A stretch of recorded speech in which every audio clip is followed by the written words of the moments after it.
നമസ്കാരം, മലയാളി വാർത്തയിലേക്ക് സ്വാഗതം. ഡൽഹിയിൽ ഇസ്രായേൽ എംബസിക്ക് സമീപമുണ്ടായ സ്ഫോടനം രാജ്യത്തെ നടുക്കിയതാണ്. സ്ഫോടനത്തിൽ ടൈമർ ഉപയോഗിച്ചതായി സംശയം ശക്തമായിരിക്കുകയാണ്. അന്വേഷണം പുരോഗമിക്കുകയാണ്. കൂടുതൽ വിവരങ്ങൾ പുറത്തുവരികയാണ്. ഫോറൻസിക് പരിശോധന പൂർത്തിയായി സ്ഫോടക വസ്തുവിന്റെ ചില ഭാഗങ്ങൾ കണ്ടെത്തി. അന്വേഷണ സംഘം സംശയിക്കുന്നത് ഭയപ്പെടുത്താനുള്ള ശ്രമമായിരുന്നു നടന്നത് എന്നാണ്. 12 പേരെ പോലീസ് ചോദ്യം ചെയ്തു. ദില്ലി പോലീസ് FIR രജിസ്റ്റർ ചെയ്തിട്ടുണ്ട്. ഇതുവരെ രജിസ്റ്റർ ചെയ്തിരുന്നില്ല. NST പരിശോധന പൂർത്തിയാക്കിയിട്ടുമുണ്ട്. അജ്ഞാതർക്കെതിരെയാണ് കേസെടുത്തിരിക്കുന്നത്. സ്ഫോടനത്തിന് പിന്നിൽ ആരെന്ന് കണ്ടെത്താൻ ഇതുവരെ സാധിച്ചിട്ടില്ല. ഇസ്രായേൽ പറയുന്നത് സംഭവം ഭീകരാക്രമണമാണ് എന്നാണ്. 2 മാസം മുൻപ് ഭീഷണിയുണ്ടെന്ന് ഇസ്രായേൽ എംബസി അറിയിച്ചിരുന്നു. ആ വിവരം ഇന്ത്യയെ അറിയിച്ചിരുന്നുവെന്നും അംബാസിഡർക്കെതിരെ ഭീഷണിയുണ്ടെന്നും എംബസിയുടെ സുരക്ഷ കൂട്ടണമെന്നുമായിരുന്നു ഇസ്രായേൽ ആവശ്യപ്പെട്ടതെന്നതടക്കമുള്ള വിവരങ്ങളും പുറത്തുവരികയാണ്. സ്ഫോടന സ്ഥലത്ത് നിന്ന് ഇസ്രായേൽ അംബാസിഡർക്കായി എഴുതിയ കത്ത് കണ്ടെത്തിയിരുന്നു. കത്തിൽ നിന്നും സംഭവത്തിൽ ഗൂഢാലോചന ഉണ്ടെന്ന് വ്യക്തമായിരുന്നു. എന്നാൽ കൃത്യത്തിന് പിന്നിൽ ആരെന്ന നിഗമനത്തിലേക്ക് അന്വേഷണ സംഘം എത്തിച്ചേർന്നിട്ടില്ല.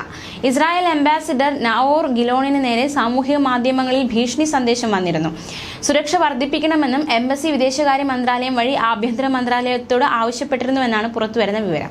ഒക്ടോബർ പകുതിയോടെയാണ് ഭീഷണികൾ അംബാസിഡർക്ക് നേരെ ഉണ്ടായത്.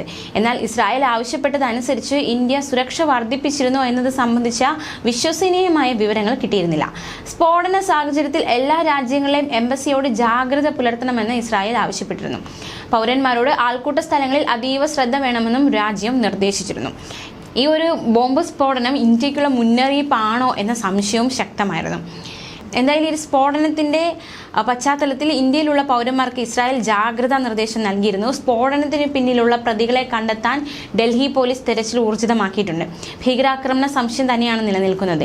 ഈ സാഹചര്യത്തിൽ ദേശീയ അന്വേഷണ ഏജൻസിയും അന്വേഷണം ഊർജിതമാക്കി. എംബസിക്കും ജൂത സ്ഥാപനങ്ങൾക്കും അടക്കമാണ് സുരക്ഷ ശക്തമാക്കിയിരിക്കുന്നത്. ഇസ്രായേൽ പൗരന്മാർ മോളുകൾ, മാർക്കറ്റുകൾ തുടങ്ങി തിരക്കേറിയ സ്ഥലങ്ങളിൽ പോകരുത് എന്ന നിർദ്ദേശം നൽകിയിട്ടുണ്ട്. ഇസ്രായേൽ എംബസിക്ക് നേരെ ആക്രമണം ആദ്യമല്ല. 2 വർഷം മുമ്പ് എംബസിക്ക് സമീപം IED സ്ഫോടനം നടന്നിരുന്നു.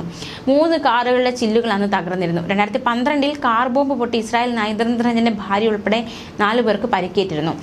അതേസമയം ചൊവ്വാഴ്ച ഉണ്ടായ സ്ഫോടനവുമായി ബന്ധപ്പെട്ട് സ്ഫോടനത്തിന് തൊട്ടു മുമ്പ് അതുവഴി പോയ 2 യുവാക്കളുടെ ദൃശ്യങ്ങൾ പരിസരത്തെ CCTV ദൃശ്യങ്ങളിൽ നിന്നും കണ്ടെത്തി.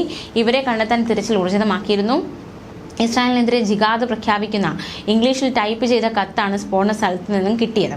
ഇസ്രായേലി അംബാസിഡർക്കുള്ള കത്തിൽ പലസ്തീൻ, ഗാസ, സയോണിസ്റ്റ് എന്നീ വാക്കുകളും സർ അള്ളാ റെസിസ്റ്റൻസ് എന്ന സംഘടനയുടെ പേരുമുണ്ടായിരുന്നു. കത്ത് ഫോറൻസിക് പരിശോധനയിലാണ്. ന്യൂസ് ഡെസ്ക്, മലയാളി വാർത്ത.